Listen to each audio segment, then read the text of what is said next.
Good morning, this is TCR, TroyCommunityRadio.com. I'm Clint Myers on 107.1 WTJN for David Denoyer on TCTV. It's time for the Main Street Report, and in this morning is Stephanie Baker-Silk. Good morning. Good morning. How are you? I am feeling festive today. How about yourself? I know. We're recording on this Tuesday morning for Saturday. Its tree is going up right now as we speak. Correct. It's like the anticipation that it's been coming. I mean, it was delayed last week due to the high wind, and it's just been like, when's this tree going to get here? So excited. It is. Christmas is here. I know. Now I feel like I should decorate my house. It's time.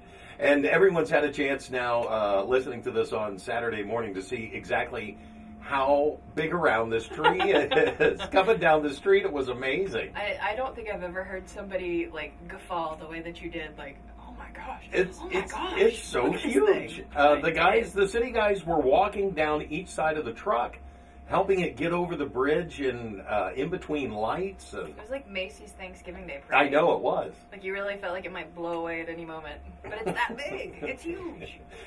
Pickwick Crane here setting up, as you had said, talking with Sue Knight. 50 years Pickwick Crane has been coming to Troy and setting up the tree. Very cool. That and DP&L, she said, too, is the other 50th year yes. partner. So, big thank you to them. Obviously, if without them, it wouldn't be happening so smoothly. And every year, apparently, for the past 50 years. I guess maybe some people just think the tree magically appears, but there's a lot of effort. There are a lot of bodies out there working on that. It's funny you say that. A quick story. I had a friend of mine tell me that she and her daughters and her husband every year throw a pine cone in that box in the middle of the night, so, like, nobody sees them do it. And the girls believe they're growing the Christmas tree. Because they'll throw it in, and then the next day, whoop, it's there. So I thought, how cute. So thank you to the Rolfs girls for growing the Christmas tree this year. It's amazing. And every year. Now you had our holiday open house was last weekend. Yes. And how was that? That was a great turnout. We had a lot of people come out and shop the stores. Check out all the great things happening, the window decorating. Yeah, that's underway now. That is so cool. I am so contest excited for that. Yes, people have really gone all out and made, you guys did awesome here with your Bailey Brothers Building and Loan. There's just so much to see downtown right now. If you did not make it out to the Merchant Open House, you still have plenty of time to come out, vote for your favorite window, enter your kids in to win a chance to have lunch with Santa. Now, how do they enter for the lunch with Santa? The entry forms are at the Mayflower, and that is the only place that you can pick up a form. So make sure you go in when Lisa's open. She's usually open afternoons into the evening, and will obviously be open the night of the Grand Illumination. So make sure you fill out a form, and then there is a mailbox that is located right next to the Mayflower, to the right of it on Prouty Plaza, where you put your entry forms. Wonderful. So then the night of the Grand Illumination, the mayor will be drawing 12 names of the winners who will get to have lunch with Santa Claus. That's so cool. Yeah. So we have a lot of exciting things. Santa House is going to be arriving soon? Santa House is scheduled to arrive this Monday. Okay. They are working feverishly up in Pickwood to get this thing done at Don Hubbard's. The Western Ohio Home Builders Association graciously donated this, and along with a lot of all the other partners, the 84 Lumber, and people that are donating materials and time and effort to put this thing on. It's just awesome. It looks great. I saw the pictures of it. Yeah. It's gonna be really, really cool on the inside, and I'm excited to see even the Green Societies getting involved and kind of sprucing up the outside and putting Christmas trees on the outside too. So I can't wait to see what Prouty Plaza looks like when it's all done. I know, and Santa will be there on the square every Friday, Saturday, and Sunday for 2 to 3 hours at a time for kids to come in, or adults, as you've mentioned, you are going to come out and see Santa.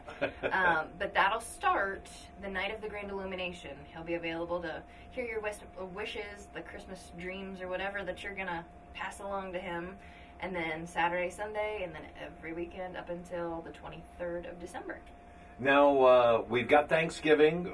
We're only like a week away from that. But likewise, same token, we have a little event that then follows the day after Thanksgiving. It's a little event. I hope it gets bigger, because it's just not where we want it to be at. No, we have the Grand Illumination.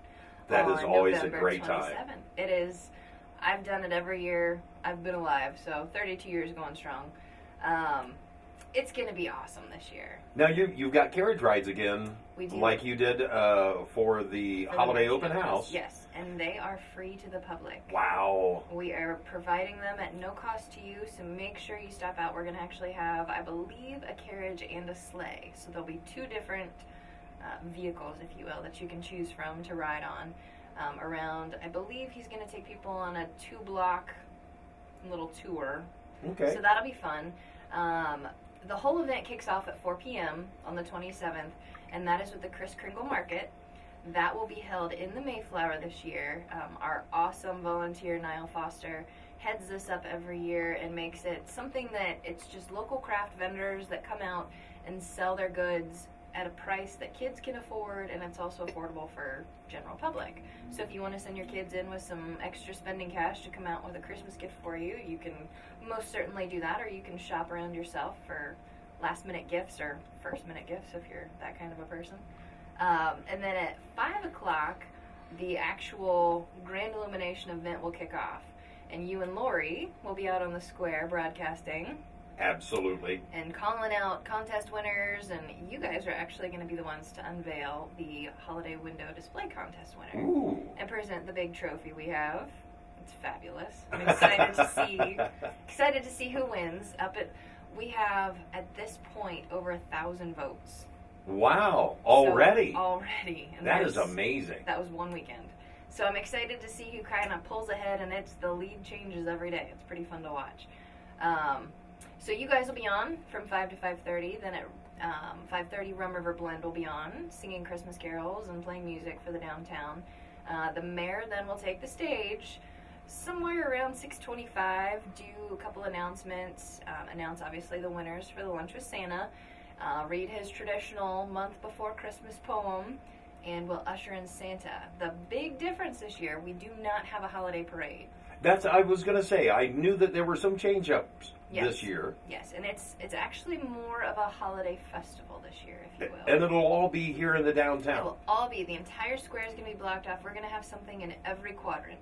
So obviously in the Prouty Plaza, we're going to have the Santa house that will be anxiously awaiting the grand inaugural sitting of Santa, if you will, when he arrives.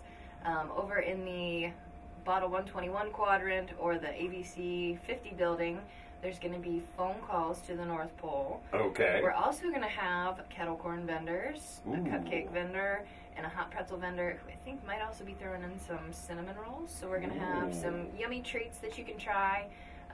The Mac Dental Group is coming back out with a photo booth.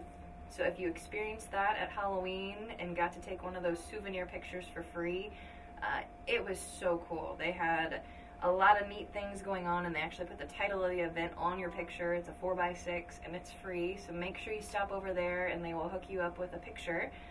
We're going to try and get it set so you have a big picture of the tree in the background. Obviously, I don't think you're going to miss it with the size of that tree. No. And then over in the David Fair quadrant, William Boss, that's where our carriage rides are going to be leaving out of. So wonderful. The stage and then is the going to stage be in the 405. Yeah. So right in front of you guys. Excellent. So we have a lot going on. Like I said, the mayor come on. The tree hopefully will be lit around 6:45. Santa still will be ushered in on a fire truck. We're working logistics out on that one right now to see what Santa wants to do and how we can safely get him into town. It's tough to get the reindeer and the sleigh downtown, especially when there's no snow. I know. So but, the landing issues. He got on the roof. He Yeah. came in and talked with us. So well, it's the landing in possible. the street, I think, that makes the difference. So the that's crowd. why the fire truck yeah. needs to bring him We in. need emergency personnel for that. That's right.